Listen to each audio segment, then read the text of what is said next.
Do not touch that money until you understand exactly what the government is doing with it. I am talking to you if you are retired, or if you are standing right on the precipice of retirement, looking at your accounts and wondering, am I going to be okay? The Social Security Administration has officially announced the cost of living adjustment, the COLA, for 2026. It is 2.8%. Now, on paper, that sounds like a good thing, right? It is slightly higher than last year's 2.5% increase. The average retired worker is going to see their check go up by about $56 a month, moving from $2,015 to around $2,071. But I want you to look me in the eyes right now. Are you actually celebrating a $56 raise? No, you are not. Because you are smart, and you feel the reality every single time you walk down the grocery aisle or open your utility bill. You are filled with fear because you know that $56 is gone before it even hits your hand. The fundamental problem here is a massive mismatch between government statistics and your living reality. The government calculates your COLA using an index called the CPI-W. That stands for the Consumer Price Index for urban wage earners and clerical workers. Think about that. The government is measuring inflation based on the spending habits of young, working adults in urban areas.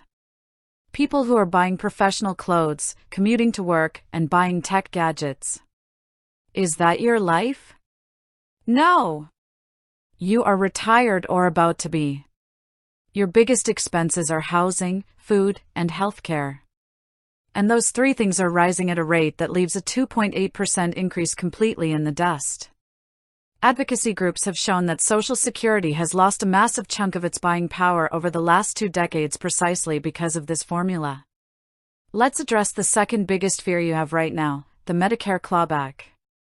You think you are getting a $56 bump, but the Centers for Medicare and Medicaid Services announced that the standard monthly premium for Medicare Part B is climbing from $185 to $202.90. That is a nearly 10% premium hike. Because Part B premiums are automatically deducted from most people's Social Security checks, that premium hike eats up about $18 of your raise instantly. Your $56 raise just shrunk to $38. If you are a married couple, both receiving benefits, you are getting hit twice. It makes you ask the ultimate question, how do I survive on a fixed income when the tools meant to protect me are failing to keep up? You cannot control the government's math, but you can control your actions. We need to take control of your money so you can have control of your life. First, let's talk to those of you who are still working or thinking about working part-time in retirement to make up the difference. You must know the rules, or the government will penalize you. For 2026, if you are under your full retirement age and you continue to work while claiming Social Security, the earnings limit has changed to $24,480. Hear me clearly, if you earn even $1 over $24,480, the government will withhold $1 of your benefits for every $2 you earn over that limit. If you reach your full retirement age in 2026, that limit jumps to $65,160, where they withhold $1 for every $3 you earn over the limit until the exact month you hit your birthday. Do not accidentally over-earn and get hit with a bill from the Social Security Administration demanding you repay benefits. Check your earnings projections today. Second, you have to look out for the stealth tax. Many people don't realize that Social Security benefits can be taxed. If you file an individual tax return and your combined income, which is your adjusted gross income, plus non-taxable interest, plus half of your Social Security benefits, is between $25,000 and $34,000, you may have to pay income tax on up to 50% of your benefits.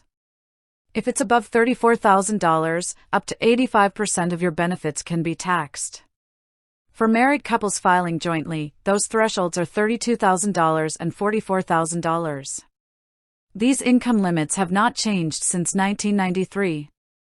Think about the cruelty of that. As inflation pushes your nominal benefit up through these small annual COLAs, it pushes more and more of you over these frozen tax thresholds. You are getting bumped into a tax bracket you shouldn't be in. So what is your actionable takeaway today? Number 1, log into your My Social Security account online right now. Do not wait for the paper letter to arrive in December. The SSA will post your specific, simplified, one-page notice in your online message center starting in late November. You need to see your exact personalized dollar amount, your new deductions, and your net payout. Number 2, rebudget based on the net increase, not the gross. Take your new gross benefit, subtract your new Medicare Part B premium, and look at the actual dollar amount that will hit your bank account in January. That net number is your real baseline. Number 3, create a senior inflation buffer in your cash savings. Because your Social Security check is losing purchasing power relative to real-world healthcare and food costs, you cannot rely on it to cover 100% of your basic needs if it is your only source of income. You must review your retirement accounts, your IRAs, your 401ks, or your high-yield savings accounts, and ensure you have at least 12 to 24 months of emergency cash sitting securely to bridge the gap when your fixed check falls short. You have worked too hard, for too many years, to let bad formulas and surprise deductions steal your peace of mind. Stand in your truth. Look at the numbers as they are, not as you wish them to be. Take control of your retirement budget today, protect your earnings limits, prepare for the tax thresholds, and secure the financial future you truly deserve.